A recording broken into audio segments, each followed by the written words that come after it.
What is good, Defenders Nation, fans and supporters of the black and gold? You know my voice. It's the Scarf, J.R. Liebert, back here for episode 240 of Defenders of the Bank. We are 10 away from 250 episodes, and thank you all for your support. And when I say we, I don't just mean myself and all these scarves behind me at the world-famous scarf wall. No, across the internet, in beautiful and world-famous Philomonster Studios, Burbank, California, the man, the myth, the legend himself, one Christian Philly Philemon.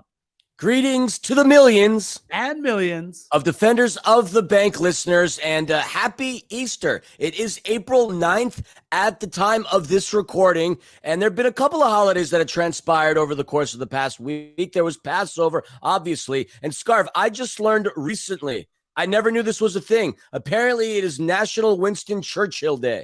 I had no idea that was a thing. Obviously, that's something that's celebrated in merry old England, but it's National Winston Churchill Day. So big shout outs to everybody who celebrates that. It's a beautiful morning. We know that we waited a little while to record our podcast. Yesterday was a long whirlwind of a day, despite the fact that the game started early and ended early, but we had a really good time. And fortunately, history did repeat itself, and we'll expand upon that more as this episode goes on. But my man, Easter, you're not at church, but we certainly were at the Church of the Black and Gold the other day. Yeah, that's right. I've got the most pastelish scarf I could find over here on the side. I got my newest scarf from the collection of away days here from the Vancouver Whitecaps, which we will talk about on our next episode as we play them again on Tuesday in the second leg of the CONCACAF Champions League. And right over here, this one was Nina's right here, but this one is mine. I finally got my 3252 scarf. I wish I looked cool in a bucket hat, or else I would show you the bucket hat. But we had to wait. I got to see the bucket hat. Yeah, I don't have it here with me, but you know what? Next episode, I'll wear the bucket hat. Entire episode. Sure, why not? Otherwise, and I'm threatening you right now, if that doesn't happen, yeah, you will only hear my voice. So obviously now we're on YouTube, and this doesn't really apply to anybody who listens to this. But if you don't wear the bucket hat for the entirety of the next episode so people can see you, then it's just going to be an image of Hello Kitty the entire time and me talking for the next episode. That is my threat to you, my ultimatum, if you will. Can you at least make the Hello Kitty mouth move while you're talking? Can we do some sort of animated graphic? I'm sure producer McPandas could do that for us. That's well beyond my capability, that's for sure. We want to give a big shout out to our friends over at flexpowertools.com and flexpowertoolsNA, I think it is, on social media. North America. Yeah, if you have not hit up flexpowertools.com for all your power tools needs, you got to do it. And in fact, yesterday, the in-stadium deal was incredible. It was like $80 off of a Flex Power Tool drill set. Wow. In stadium only. It wound up being like $79 or maybe even less for an incredible deal. Again, head on over to flexpowertools.com for all your power tools needs, the official sponsor of Defenders of the Bank, and of course, the front of kit sponsor for your 2022 MLS Cup champion and Supporter Shield winning Los Angeles Football Club. Philly is pointing to it on his shirt as well. So again, flexpowertools.com. We want to remind everybody, please do not forget that the Mauricio Facio Futsal Court in Southeast LA fundraising effort is underway. LAFC, the Mo Facio Foundation, and the 3252 are partnering to build that futsal court in Southeast LA in Mo's honor, and the link to donate. And I feel like we've said it over and over again. Look, maybe you can't donate a ton. Maybe you just want to donate $1 for every goal that Denis Bouanga scores this year. Well, you may be up to hundreds of dollars by the end of the year. Who knows? But you would have to add $3 more to your donation after this last match. LAFC.com/Mo-Facio, FASCIO, for the link to donate. Please donate what you can so that we can get this futsal court the funds raised and the court built as soon as we possibly can. Philly, mentioned it real quick. We are going to talk about both Champions League matches on our next podcast. This one will not cover the first match in Vancouver, which, by the way, I correctly predicted the score as 3-0. We'll get into more Scarfstradamus predictions later. Conceded. It's incredible. I'm back on it, baby. Let's go. We're riding a hot streak. You might call me the right foot of Denis Bouanga. But either way, 3-0 against Vancouver. We'll talk about that. It gives us a nice 3-0 aggregate. Oh, what? Hey. Oh, there we go. I was late. Sorry. Something you never want to hear. Anyways, Philly almost spit up his entire drink. So yeah, we'll be talking about that. But Philly, let's get into, look, the reason why we didn't record, you had one heck of a day yesterday. I'm going to let you expand on as much of it as you would like. Starting with, we got to hang out at Saturday's football for a little bit, House of Football.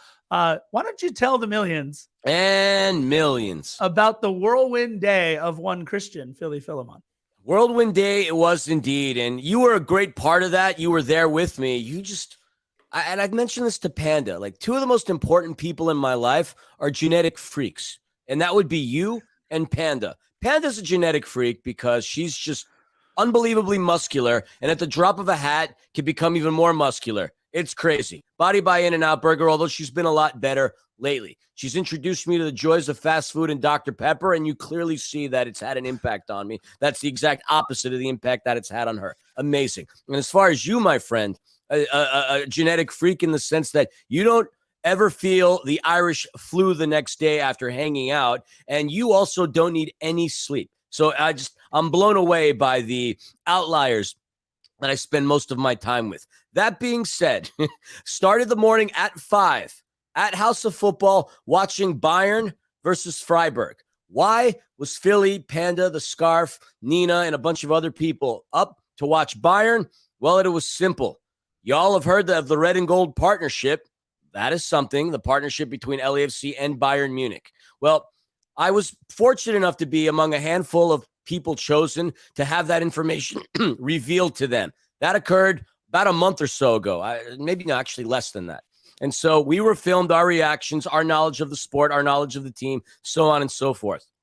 I was chosen because German ties, and obviously they liked what I had to say on my recordings.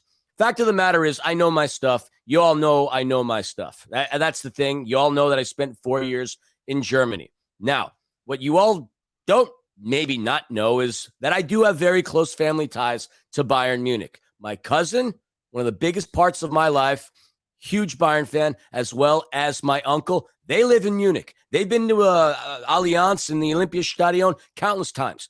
I've been there too. Not as many as them, obviously, but they were always big Bayern fans, sending me things all across the years, jerseys, kits, scarves, so on and so forth. You may notice a change in my scarf wall. You had a lot of indoor soccer scarves there, the previous episodes. Those are down since the Empire Strikers one, which is right there. Reason being because the season's over. Now that scarf is there because months before, my cousin tragically lost his life in a car wreck on Christmas Eve going to my aunt's house during the day for dinner. That scarf he sent me months prior to that. So that is on my wall now for that reason and obviously for this partnership. Now that you've understood a couple of things, they were filming a cross LAFC, cross Bayern Munich collaboration video.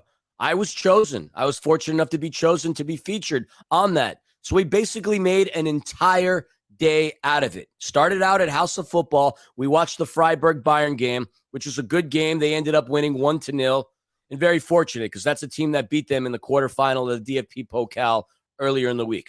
From there, we went out and had breakfast. From there, we filmed here at world-famous Philemonster Studios. From there, we went to the tailgate. From there, we went inside the Banc and we walked around every single section of the stadium. We talked about it, what it meant, showed the seats that we hang out at and Founders, the Sunset Club, the City View, obviously the Field Club, and then we spent a little bit of time in the North End. So we were practically recording for a good, almost 12 hours of the day. And I got to tell you, that takes a lot out of you. Now, by no means am I a Hollywood movie star. Maybe not yet. I certainly don't have the looks of one. But I certainly have respect for those that spend 12, 13, 14 hours on set filming things.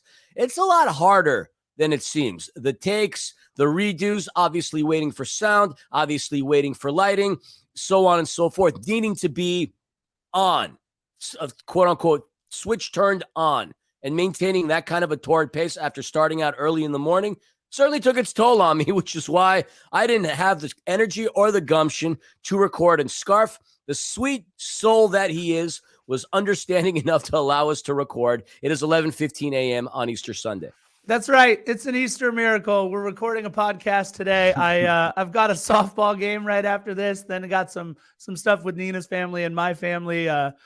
Possibly gonna see a couple other people today. We'll see what goes on. But look, it was a wonderful day for you yesterday, man. And it was great. They got to film all the typical things you do, where you miss the part where we break down for tailgates and where you're up at the bar sometimes while things are happening in the game. It was a perfect Philly day. I had to throw that in there because your wife was pretty funny about that yesterday. Either way, she's pretty funny about a lot of things yesterday. We had a good time watching you go all around the stadium. I was like, oh, Philly's down there in Rich's little celebrity pit. Oh, look, he's over there in the north. That was like, where's Waldo, but the Philly version. So at least I have the hair and the shirt that was decipherable enough.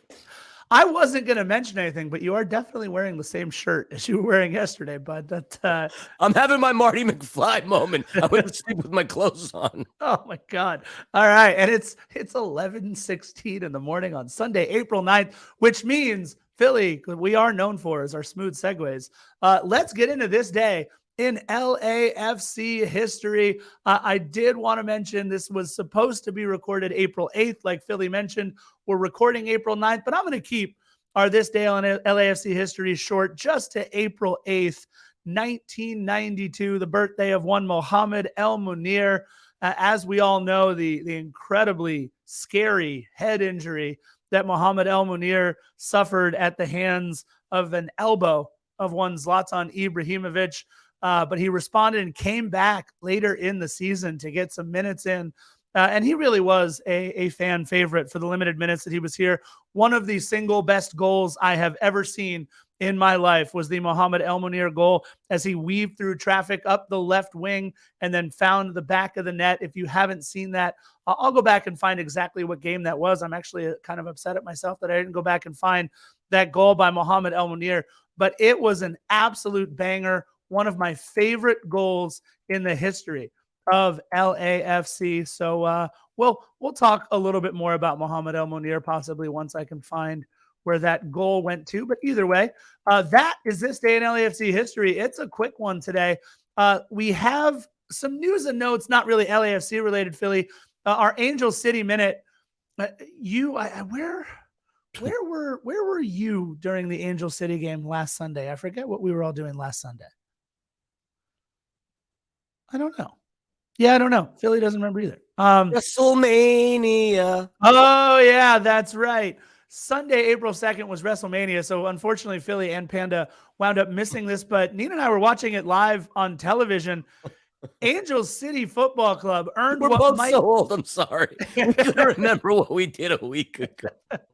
The 40s are clearly having an impact on you too. It's not just me anymore, Defenders. I was trying to tee you up to say that you were at WrestleMania. No, you forgot. No, I was trying. You're playing it off really well now. You forgot. Oh, my goodness. Anyways, Angel City earned what might be their best win and certainly their most improbable 3 points of their fledgling club's history, scoring a goal in the 10th minute of stoppage time on the very last touch of the match to beat Orlando Pride 2-1 right near the House of the Mouse. Katie Johnson, who subbed on in the 84th minute for an injured sub, Simone Charlie, got on the end of a beautiful near post corner kick by Claire Emsley to score the latest regulation game winner in NWSL history. I believe it was 99 minutes and 12 seconds into the match, the latest ever, not in ACFC history, but in the entire league's history. Congrats to the ladies on this historic win. Their next match, Sunday, April 15th, tax day, at BMO against Racing Louisville. I know, what is it, the 19th of this year or something, Philly? 18th. 18th. And in certain parts of affected regions of California, it's October 18th. Well, there you go. Is Philip Monster Studios one of the affected parts of California, or do you have to file by the 18th? I'm usually very late with filing. I've already filed, so there's good thing about that. Philly, LAFC 2, you and I have been following. You and I have been at all the home matches. History was made at Titan Stadium on April 2nd as none other than an original homegrown signing of the big club, LAFC, the black and gold. Eric Duenas stripped keeper Isaac, I think it's Boehmer? Boehmer, B-O-A, yeah, that's a German last name, Boehmer. Boehmer turned and found the back of the net with his left foot just 16 minutes into LAFC 2's match with the Whitecaps 2 for the first ever goal for LAFC 2. Eric Duenas, 16 minutes into the match on April 2nd. Unfortunately, they couldn't make it stand up. Vancouver found the equalizer to send the match into PKs, which for most of the 500 or so supporters that were there, Philly, they did not know that no MLS Next Pro match ends in a draw. Both sides get the 1 point for the draw, but then you can earn a second point for a win on PKs. And despite 2 saves by Abraham Romero, who was absolutely brilliant in goal for LAFC 2, the aforementioned Boehmer made 3 of his own in the shootout. And LAFC, unfortunately, would take the overtime loss. They do earn their first point, however, in club history. And their next match, Philly, is today, available on Apple TV's MLS Season Pass against Sporting Kansas City 2 at, I believe, 3 o'clock is the match. 3 o'clock, LAFC 2. I don't know how many of you are going to listen to this by 3 o'clock, but you can always watch the recap and watch the replay on MLS Season Pass. Those are our news and notes. Philly, FC Broccoli dares come back to BMO after what we did to them last time? Real quick, I just want to redeem my short-term memory recall, and we have to be truthful. I was not at every single LAFC 2 game because I was also at WrestleMania. That's true. Last week. So just I'm letting you know that I'm not exactly as forgetful as you think I am. I just want to make sure. Yes, FC Broccoli comes back into Banc. Into BMO Stadium. Hey, you and Steve Cherundolo, man. They look. I love our coach. But Steve might owe $5 in the jar. Steve, we know you're a big fan of the podcast. We know you're a big listener. Every time one of us calls it the Banc, when we're not talking about something that happened pre-2023, we owe $5 in the jar, and that jar is getting donated to the Mo Fazio Futsal Court Fund. So Philly has now tied the scarf at 3 apiece. We each owe $15. Oh, geez. All right. You got me, and I caught myself, and I just have to. I'm smiling ear to ear right now. I'm sure you could hear it. Those of you can see it. All right, whatever. I don't care. It's for a philanthropic process. I'll gladly donate. Now, FC Broccoli comes back into BMO Stadium for the first time since we absolutely broke their hearts, their necks, and their spirits in the Western Conference Finals. We beat them 3-0. They never bothered getting off of the plane coming in from the Lone Star State that game. And spoiler alert, it's the same story with them. History repeats itself. Now, here's the interesting tale about Austin. We thought that they would come into this season on fire with a chip on their shoulder, angry as all hell, because quite honestly, they were one of the best teams in Major League Soccer last season. They whooped us twice during the regular season. They even beat us at home, a feat that not many teams can say they've accomplished, and they absolutely destroyed us in the Lone Star State. This season, however, is not started out as positively as one would expect. The teams coming into today's matchup, 7th place in the West, 7 points, 5 games played, 2-2-1 record. Now, the games that they've won, not stellar performances, not even stellar performances against stellar teams. We're talking about a 1-0 defeat of the Montreal Impact. Club de Foot, not a great team. Vancouver beat them 5-0. And then the only other win they had was 2-1 against RSL. But where I was beyond shocked, and everybody else watching and following this team shocked, is how badly they got beat in the first leg of the CONCACAF Champions League by Violette, a Haitian team that hadn't really taken the pitch in 2 years, obviously due to everything going on within that war-torn country. They put up a spirited performance. They didn't just beat Austin. They thrashed them 3-0. Austin did what they could on familiar territory, but the game on the road was enough for Violette to advance past Austin. What a shocking upset, but big props to Violette. Now, we talked about the team not being as good as one would anticipate. One advantage they had coming into the game today, though, they had a bye week, basically 2 weeks off. You want to talk about being fresh, mentally relaxed, prepared? If there was any kind of advantage that Austin would have had against LAFC, it would have been this time around because of that. Crazy, crazy stuff. Now, before we get into the lineups, with history, and again, it's going to repeat itself, in every single game throughout the entire series between these two teams, LAFC has the edge 3-2 versus Austin. That'll change after today or after yesterday for that matter. But the first team that has scored in every single game between these two clubs has ended up winning. Would history repeat itself? You bet your behinds it will. So one key note, Scarf's going to get into the lineups. No Julio Cascante, adductor problems. Other than that, pretty fresh team. I'm going to get into LAFC. Scarf's going to talk about Austin. Starting, we had two starters come in for the first time this season. We had Eldin Jakupovic, although I'm a little curious as to the correct pronunciation of his name because I've interpreted it as one thing. The broadcast team interpreted another way. Either way, Eldin gets his first start. How did they say it on the broadcast? Was it Jakupovic? Jakupovic, exactly. So I'll say this. When I went back and listened to the pronunciation key, I believe he also pronounces it Jakupovic. I believe it is. Okay, if it's Jakupovic, I know, honestly, unlike the Champions League broadcasters, I'll trust the MLS ones. So Eldin gets his first Eldin start. saying it. So yeah, I think it's Jakupovic. Okay, Jakupovic, fine.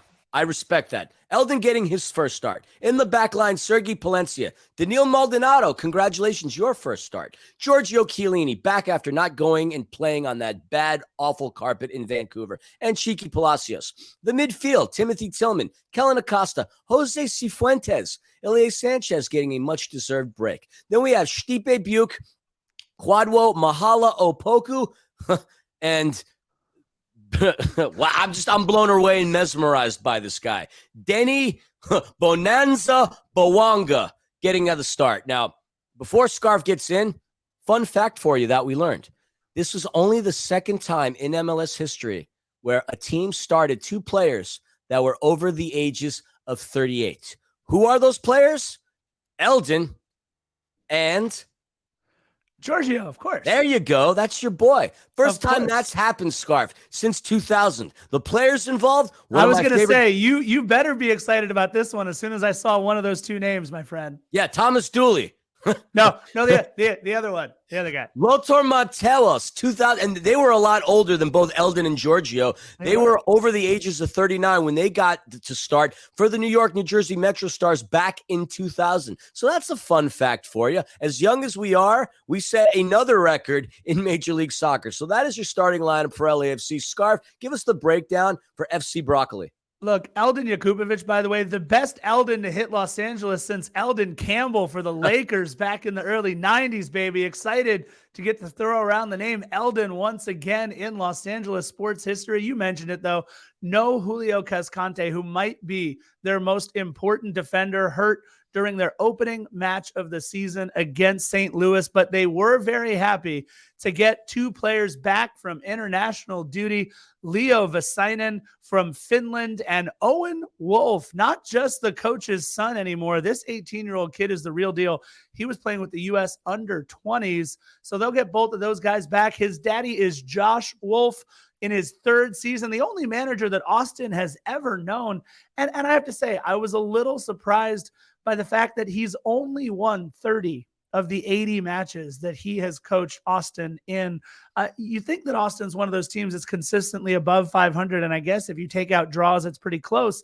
But very surprised that he's only won 30 of 80 matches. He's also, he was appointed managing director of Austin FC this offseason. Perhaps FC Broccoli doing whatever they can to keep him away from wanting that U.S. men's national team job. There have been some rumblings that Josh Wolff being considered for a long-term position with the U.S. men's national team. Josh Wolf, a long MLS career, DC United, Sporting Kansas City, and of course, it always comes back to Bob Bradley, doesn't it? Most notably, the Chicago Fire. He was on that 1998 squad, was Josh Wolf, where they won the MLS Cup and they won the Open Cup. And of course, that led by Bob the Builder. But on that squad, how about Jorge Campos in goal, one of the original great players in Major League Soccer? Jesse Marsh, another former coach on that club, and Ante Razov. That's right, one of the very few that have been in the building since day one at LAFC. Josh Wolf, also 50 caps, actually over 50 caps with the U.S. men's national team, a two-time Gold Cup winner, and he can say something that very few U.S. men's national team players can. Scored the game winner in a Gold Cup final against Costa Rica in 2002. He also played in the World Cup and scored 2 goals in the Olympics. This guy has had a U.S. men's national team career unlike almost any other, and I say that because I really do believe the U.S. men's national team looking hard at what Josh Wolf is doing in Austin. Unfortunately, after this, they might want to look in the other direction, just like most of FC Broccoli's supporters up in that upper corner of the stadium were trying to do for most of the match. He rolled out his 4-2-3-1 with Brad Stuver, who was very good last year. But what have you done for me lately, Brad? Not a whole lot. Their back line, Zan Kolmanic, Leo Vasainen, the 25-year-old who played in Finland, Holland, and Sweden before, moving to Austin, because that's just like Finland, Holland, and Sweden, made 25 caps for the Finnish national team. I don't think it is, actually. Very different. Defenders Alex Ring and Philly's pick to click for this match. Their leading scorer on the season with 3 goals, defender John Gallagher, the Irish player who's gotten consistent playing time since coming over from Atlanta. Very little playing time for Gallagher there.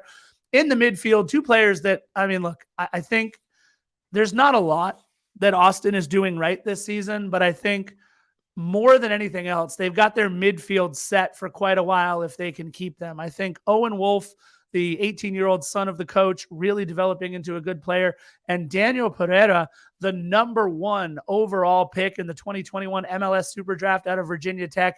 He is developing into a true bona fide star in the midfield. I think we're going to see very good things from both Owen Wolf and Daniel Pereira in the midfield for Austin this season. Not to be the case this match, of course.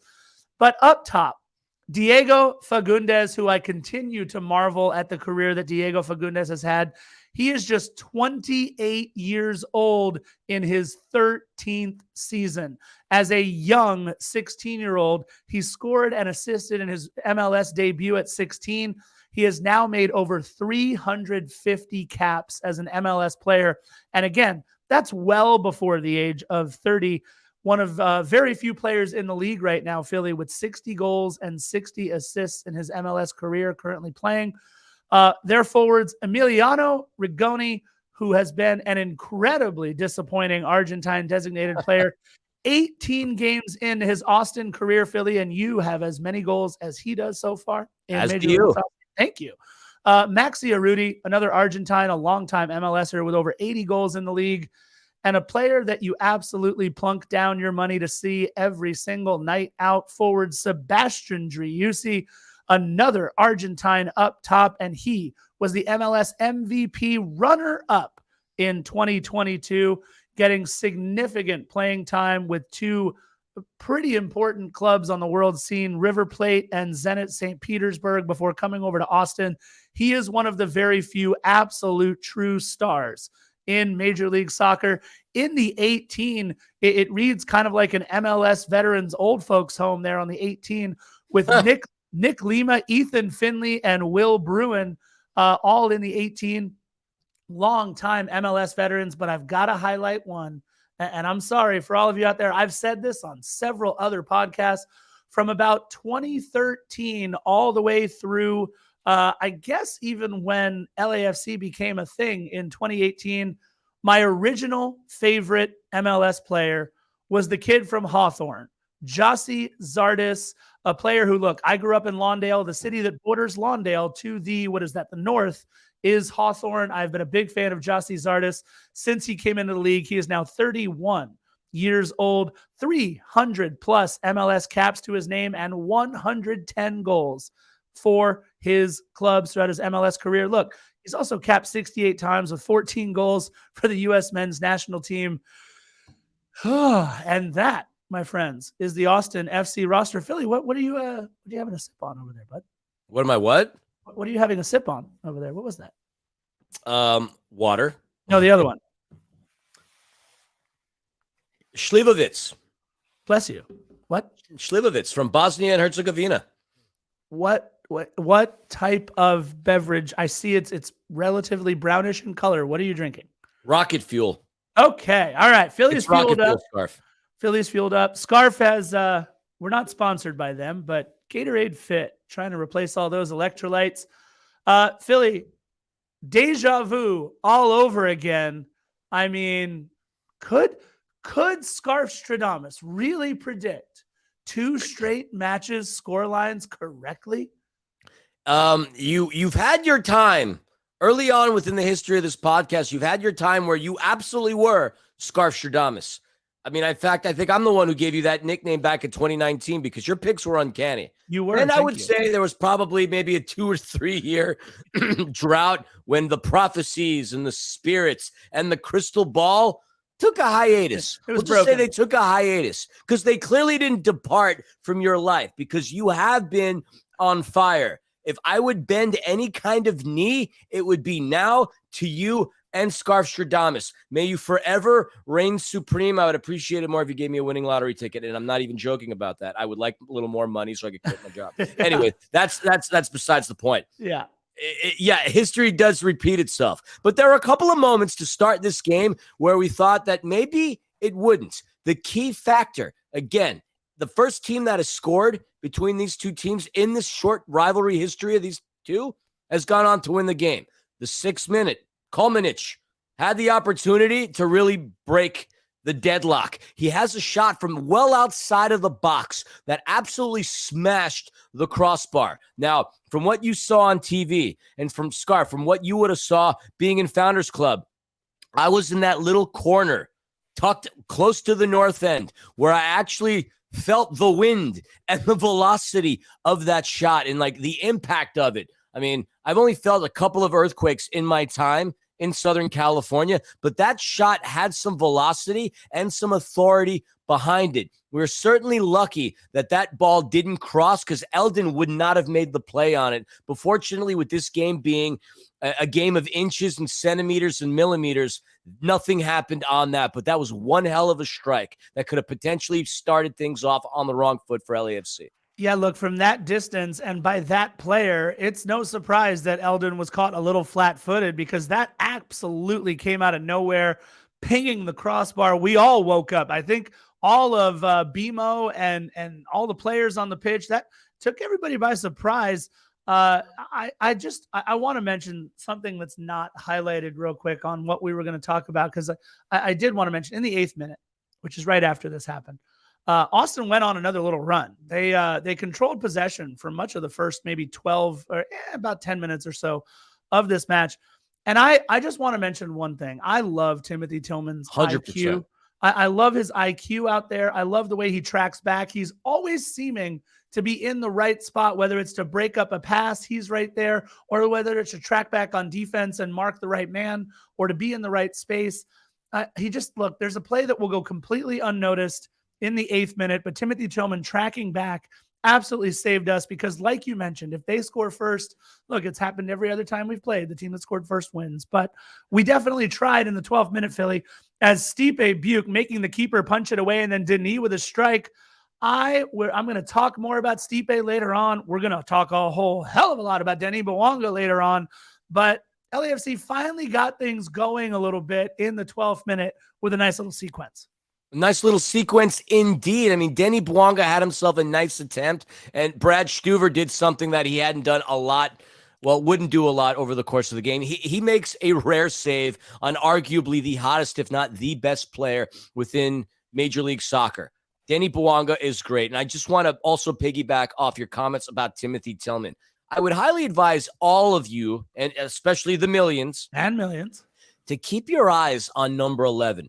Scarf, you're right. I couldn't have said it better myself. There are so many things that he does well that you'll never see on the stat report, some of these passes that lead into plays, some of these runs. You're right. He has a high IQ, and many, many kudos to those in the front office that spotted his ability to do the things that could help this club win. There's no surprise, and there shouldn't be any surprise over the course of these past few matches and how he's performed, and he's still our second leading scorer, how good Timothy Tillman is and what a welcome piece he is to our lineup. The kid comes in from Germany, obviously haven't spent time with Bayern Munich, got to throw that in there since they're our new partners, red and gold. Really psyched to see how this partnership unfolds, but Denis Bouanga has a shot.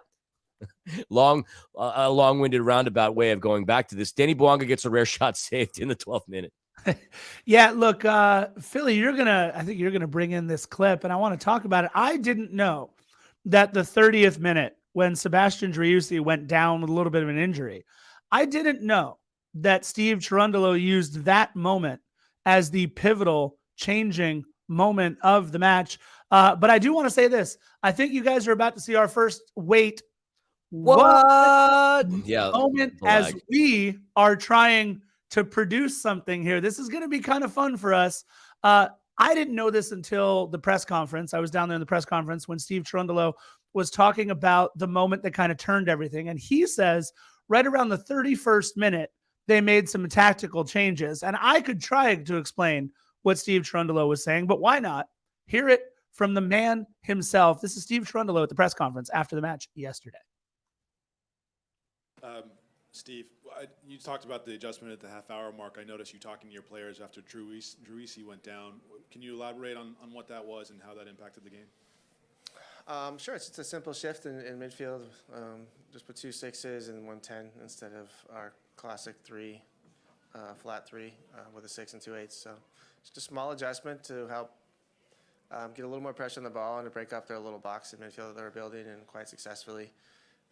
So yeah, we conceded a little bit in possession, but I didn't feel they were a threat. But certainly, conceding possession over 90 minutes like that is not an option, and so we had to make a change, and we did. And after that, it was coast was clear, so to speak. All right, so full disclosure, and I said this to you when we were talking about what we were going to cover in the episode beforehand. I forget the gentleman's name that asked the question, but luckily I was sitting next to Vince LaRosa as Steve was explaining that. And I just wanted to look over at Vince and go, okay, now explain to me what the hell it means that 2 6s and 1 10 instead of our classic flat 3 with a 6 and 2 8s. Look, I've said it from day one, you guys. You are listening to episode 240. I've said it back on episode 1, and I've said it many times since. I did not grow up in the game of soccer, in the game of football. It is one of the joys of my sports watching life to be able to learn and grow with this game as LAFC grows as well. I don't know what it means when he says we went from flat 3 with a 6 and 2 8s to 2 6s and 1 10. I know what a 10 is. We have one of those. His name is Carlos Vela.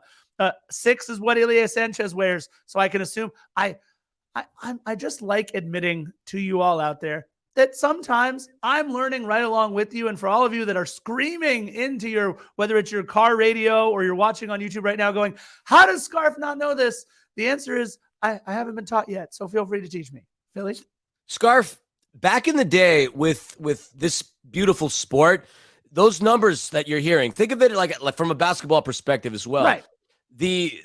Nobody wore oddball numbers like 83 or 80 or 77. I mean, they were basically marked, obviously, with the exception of the substitutes, for the position that they played. You know, 7s wore 7, 9 wore 9. Obviously, the keeper was normally a 1. So therein lies the story. So obviously, things have changed. You know what I was thinking, though, when I heard that press clip? What was that? You got to know when to hold them. Know when to fold them. You better count your money when you're sitting at the table.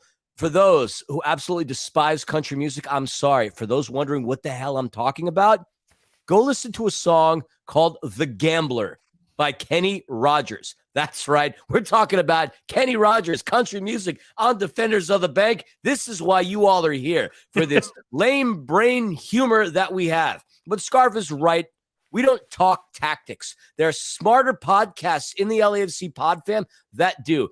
You want the X's and O's?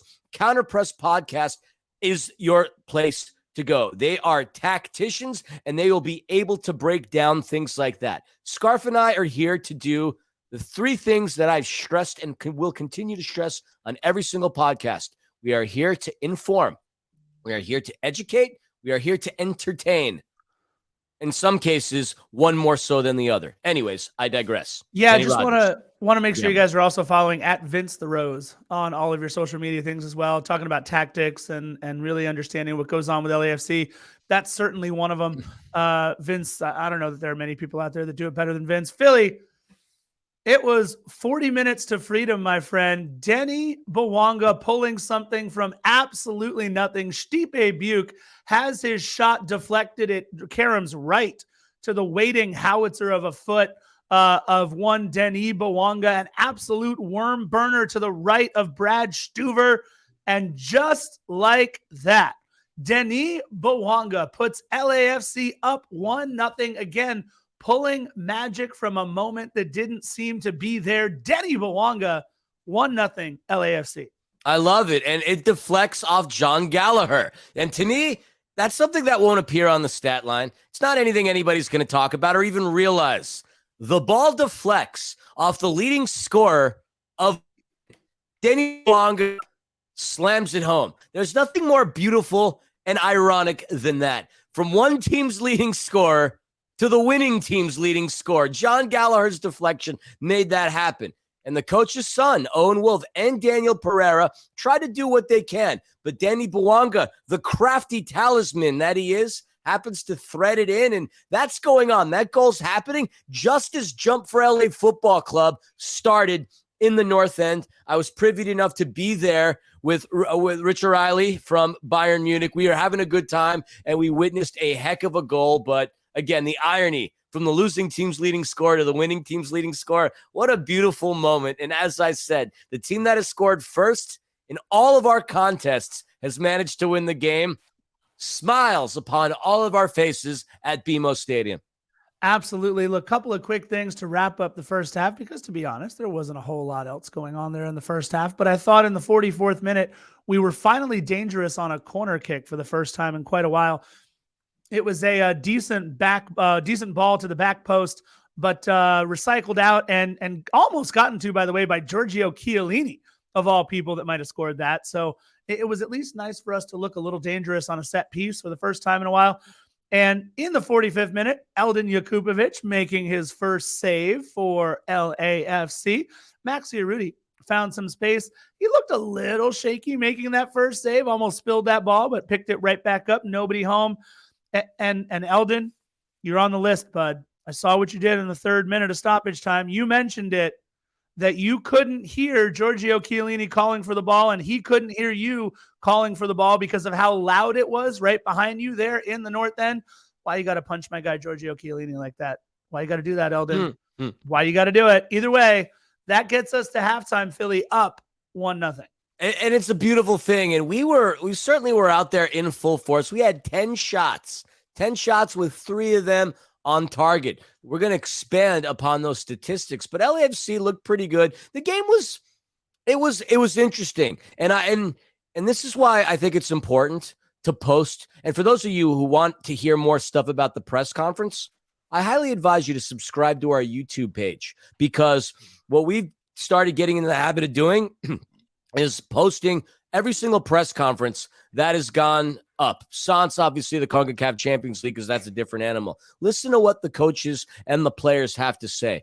I didn't go to the press conference this time around because I was so beyond shot from an entire day of doing stuff that it would have been in one ear and out the other. Scarf, he went in there, he took the notes, he asked a couple of questions. You'll get to hear the sounds of his melodious voice if you listen to those videos on our YouTube channel. But he mentioned what he mentioned within that injury in the 30th minute, or that stopping and play, on how the tactics were changed. And as a result of that, the team's off to the races and they never looked back. But obviously nobody would have really known how pivotal of a moment that was within the first half had That press conference not happened. We're not hearing what's on the bench. We don't know what's going on in the locker room. But for Steve to go out there and say that, it made sense because LAFC yet again off to the races.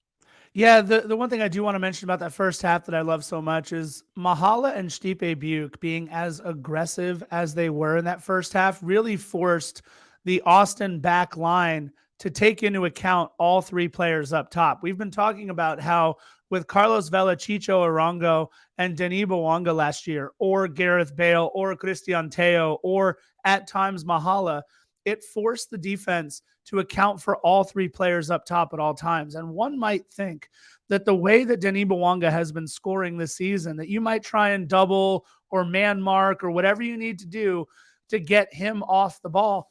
But to be honest, with the way that Stipe and Mahala were playing, you couldn't do that in the first half. And maybe they should have done more of what I just talked about in the second half. Philly, do you have any notes that you want to talk about before the 58th minute? And if you don't, let me pass along the 58th minute to one Christian Philly Philemon. Any notes before the 58th minute? Yeah, I mean, 52nd minute, you had John Gallagher, who didn't help LAFC score a goal. He made an attempt. Eldin has a great save.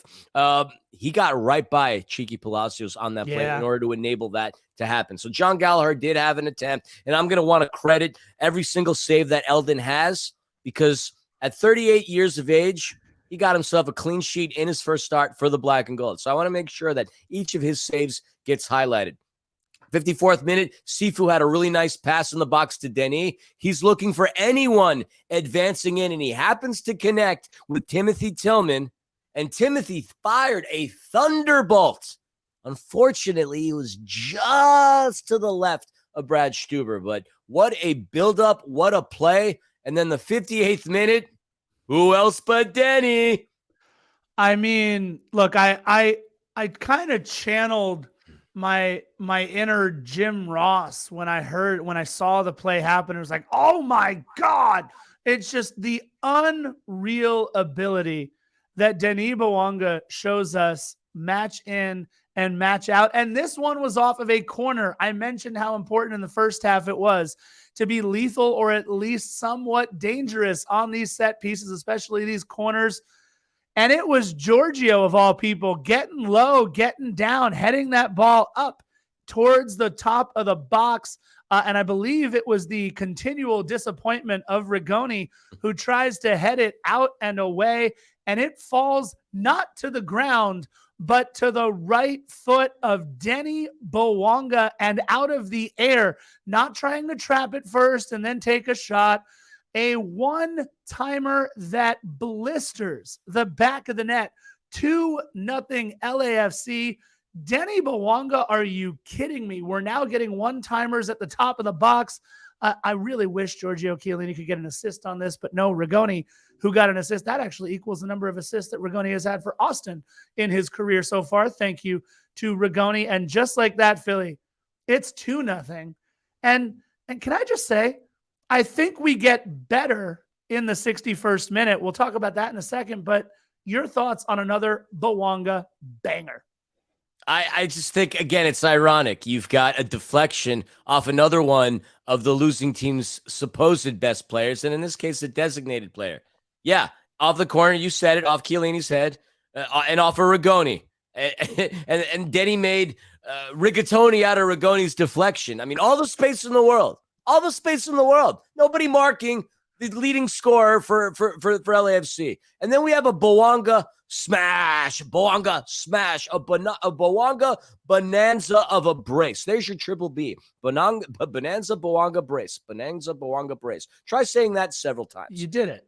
I did very successfully. But man, it's the irony of it, again, coming off of a member of FC Broccoli. Fantastic. A minute or so later, though, Scarp, before those subs come in, Austin does what they can to stem the bleeding. Sebastian Driussi gets the ball in for Marudi. Marudi was a killer for us last season. Marudi got into the scuffle with the likes of Murillo down in Texas.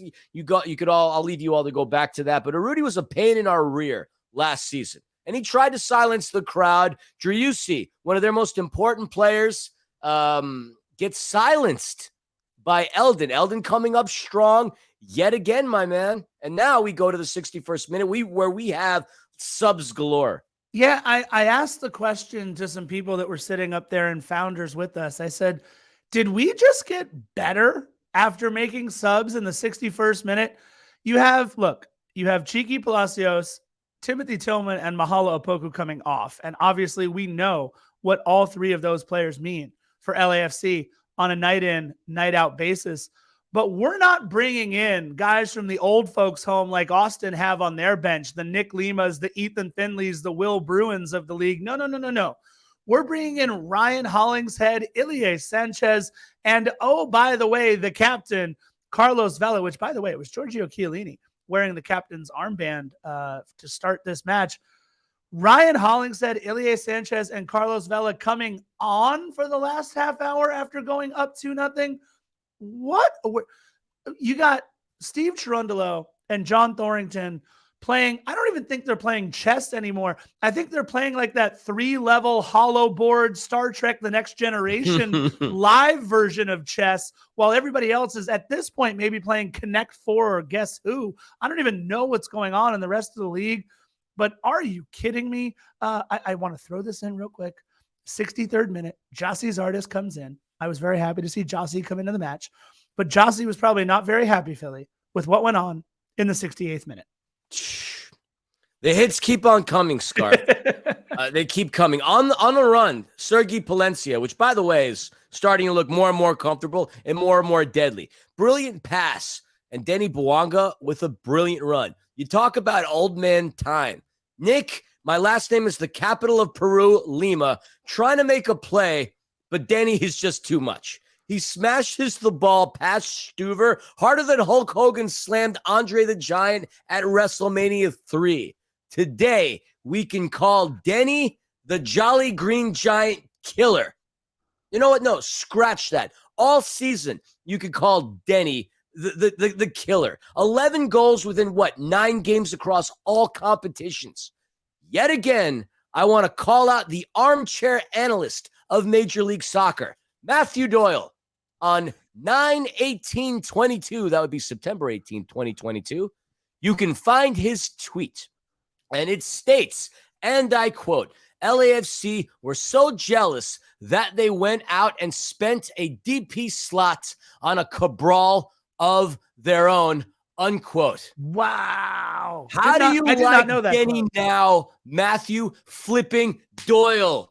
Je devour de brocoli, which is French for I devoured broccoli. How do you like me? I used to respect you, Matthew Doyle, but the fact that you compared somebody is strong, tenured like a Denis Bouanga to somebody is absolutely worthless as a Kevin Cabral. Shame on you. I hope this finds its way to your ear canal.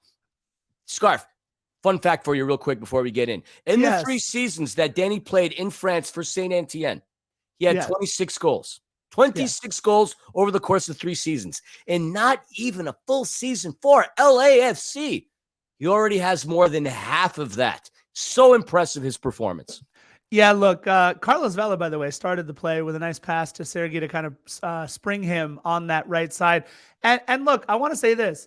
It might not have been as accurate of a pass as we thought it was from Sergi Palencia, but I do want to credit Jose Cifuentes for making a great run along with Denis Bouanga with this, because if you notice, the deep cross, by the way, that's a tough ball on a full run. Palencia with a deep cross over the box onto the opposite side. And again, Bouanga didn't wait for that ball to hit the ground. He took it with a one-timer, put it right up into the top netting there for a beautiful goal. I think Jose Cifuentes making that run and making a header attempt at the ball kind of froze Brad Stuver for an extra half second, which gave Denis that little bit of an opening there right near the near post. An absolutely great run by both of those players. And I want to applaud Jose Cifuentes for continuing to make that run during that beautiful cross. I didn't think he could get to it. He might have thought he could, but I think without that run, he doesn't score that goal. Also, obviously, they had a couple of workers there at BMO Stadium having to pick up hats that were thrown onto the pitch. Normally, You're not allowed to throw things on the pitch. But 100%, if you got a hat and you were near the pitch and you wanted to toss it out there, one, you lost your hat. Sorry. But Denis Bouanga becoming the 5th player in LAFC history with a hat trick. And let me just read to you a who's who of the greatest goal scorers in the history of this club. Carlos Vela, heard of him. Diego Rossi, heard of him. Adama Diomande, heard of him. And one Chicho Arango. I don't know that we've had 4 better goal scorers in the history of our club, but Denis Bouanga is slowly climbing up the list of goal scorers in this club. And you mentioned it, 11 goals in all competitions over the 9 games that he has played. And he had never had a hat trick before a couple of weeks ago when he had the one against Alajuelense. And now he has his first MLS hat trick, this one against Austin. He also has 2 braces in his last couple of games as well. I don't know that anybody could stop Denis Bouanga other than Steve Cherundolo in the 71st minute as he pulls Denis Bouanga off the pitch for Eric Dueñas, who comes on for Denny. And it was the perfect moment because all of BMO Stadium, Philly, was rocking. You were finally behind us over in Founders. You got to enjoy it with us. And man, Eric Dueñas coming on. But what I loved was Eric Smith, the PA announcer. He announced the sub coming off first and then let the crowd just kind of send Denis off. And then about a minute or so later announced, and coming on, number 18, Eric Dueñas. I just love that. It was a nice little touch. It reminded me a lot of what Vin Scully used to do, of letting the moment breathe, letting the fans take you out. It was great. Denis Bouanga in the 71st minute could score no more against Austin. That's a shame. But somebody who almost scored against Austin, which I would have lost my mind about, would have been one young Eric Dueñas. We'll talk about that momentarily. Scarf, other than the subs coming in, I don't really have anything until the 82nd minute. I mean, there were a couple of close calls. I mean, is there anything you wanted to highlight between the 71st minute and the 82nd? I could pick it up after 82. No. Take it on the 82nd minute because there's a couple players I want to talk about how they did once we subbed them on or how they played later on in the game. But yeah, 82nd minute. I know you want to talk about your boy. You want to highlight all his saves. He's all yours, sir. Eldin making a save on Lundqvist. If you're a hockey fan, that kind of sounds a bit different now that I think about it. Hockey fans know that Lundqvist was a goalie. But yet again, we had another great save by Eldin Jakupovic.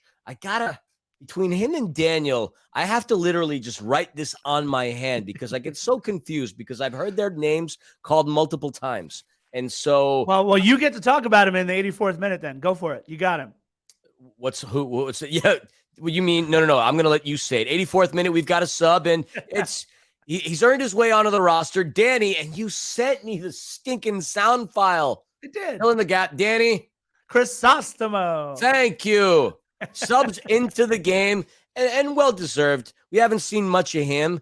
And we're starting to see a lot more of Eric Dueñas. And Eric Dueñas obviously is a key point for LAFC 2's attack. So it's great to see him. It's great to see Danny in the lineup. We'll fast forward to the 82nd minute. Had a nice pass from Vela to Palencia. He just missed. And we're getting into injury time. And at this point, you think we'd have nothing to really say. And normally we wouldn't. But Eric Dueñas, I wanted so badly to see young Eric Dueñas score. He had an attempt that was made by Stuver, and then he made another play where he just missed. But that play that led to that save, a brilliant give and go between him and Carlos Vela. Dueñas to Vela. Vela, the genius that he is, back to Dueñas. Unfortunately, that was saved. But, Scarf, I would have damn well lost my gosh darn mind if Eric scored. I would have yelled even more so than when Denny had his hat trick. But what's so impressive, other than the young man getting in the game and doing things, in 2 straight games where LAFC is up 3-0, the team kept playing until the whistle was blown. Yet again, another factor that you're not going to see on a stat sheet. They kept going. They never took their foot off of the gas. They wanted to go in there and dunk on people. 360 Sean Kemp style windmills. That's a championship mind if I've ever seen one. You see people that take their foot off the gas in some respects, and you can argue we might have done that in leg 2 of the Champions League game against Alajuelense, but they haven't done that in the past 2 games, nor do I think they will, because I think they learned a lesson in that leg 2 of that game, not to let down, not to stop pressing, not to stop going out, not to stop attacking, not to stop shooting shots on goal. And Dueñas absolutely had himself an opportunity. And Palencia did too. These guys had absolute opportunities. We should have won by more than 3-0. We should have really won by 5.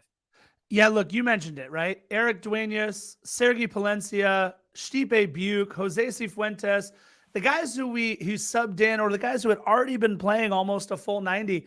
After Denis Bouanga comes off, they're kind of thinking like, hey, let me try and go get mine. I've seen how easy Denis has made it look so far.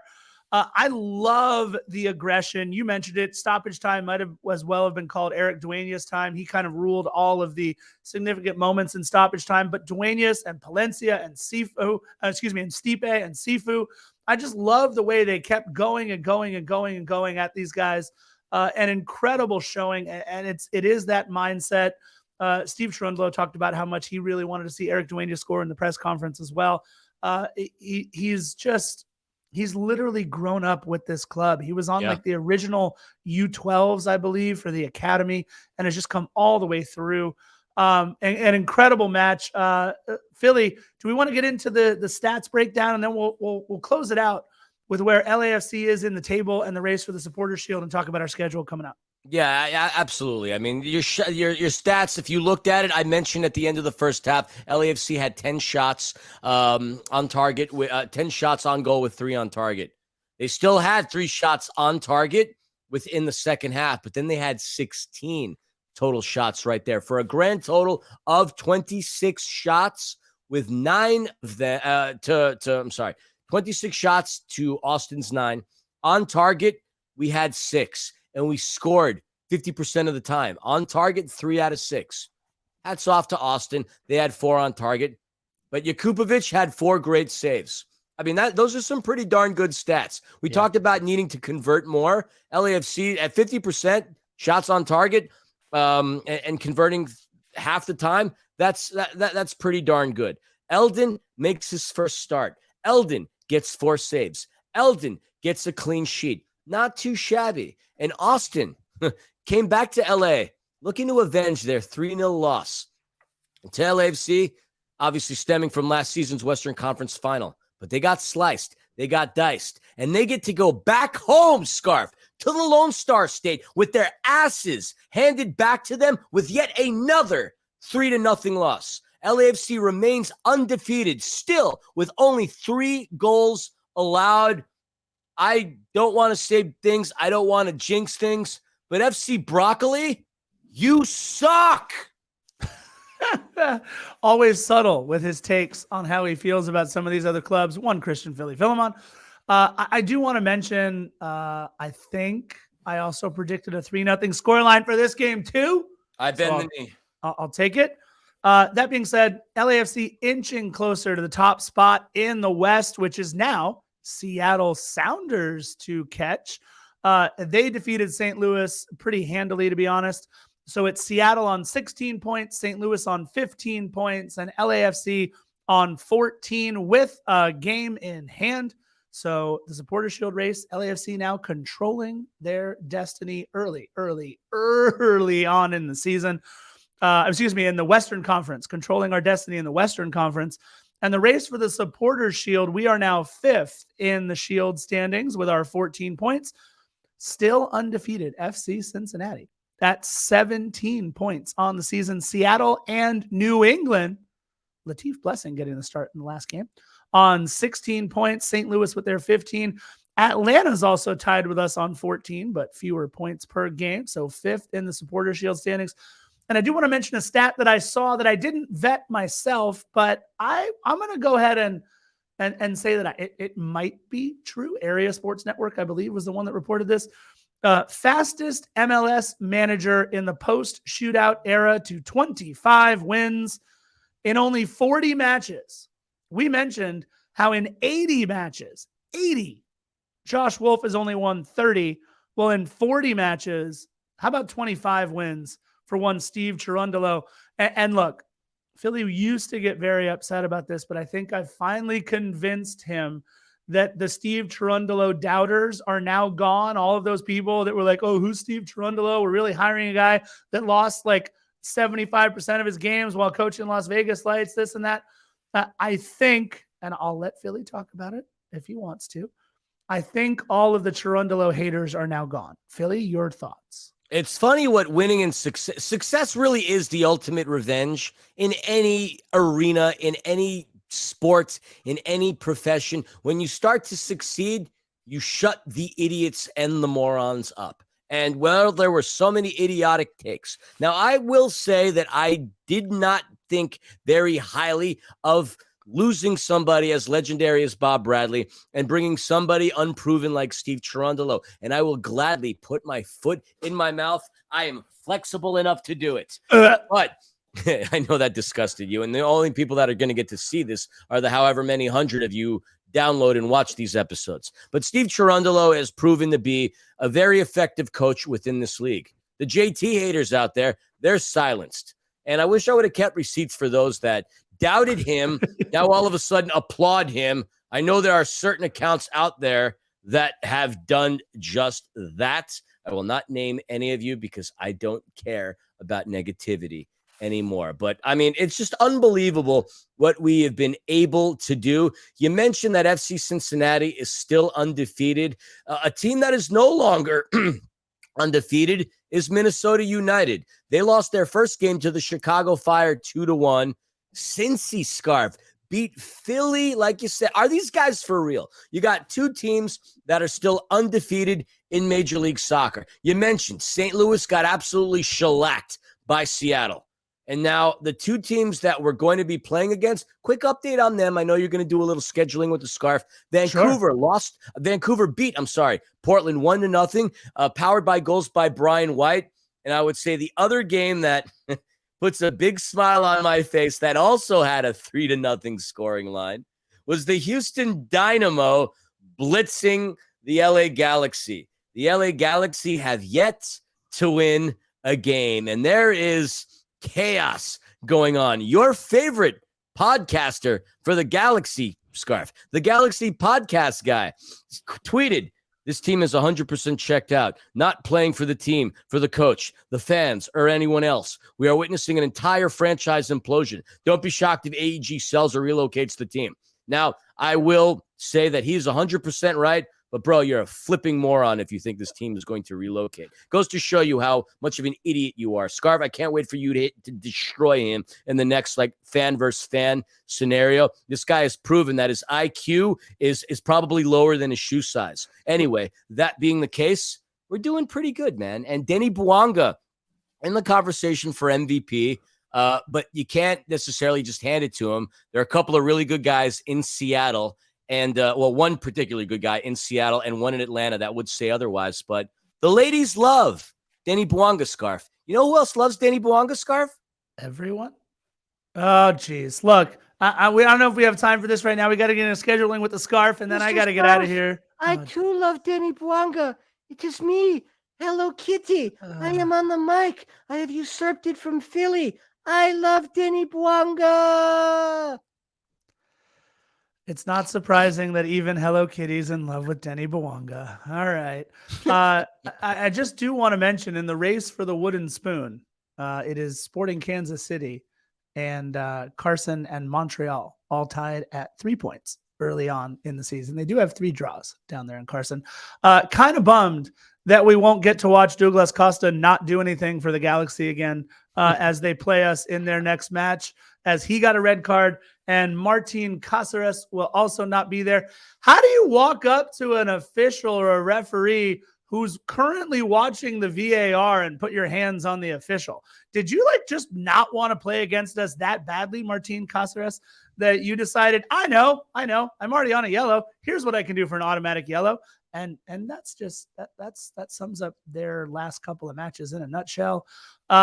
2 more matches on this run of 5 in 16. Of course, on Tuesday, we're headed back to BMO. On the 11th, we do play Vancouver with a 3-0 aggregate lead in the second leg of the second round of the CONCACAF Champions League. And then, of course, we head down to Carson on the 16th. I'm going to make this prediction, not about score right now, but I'm going to make a prediction that somehow, magically, maybe the day before, maybe even the morning of the match, they're going to come to an agreement.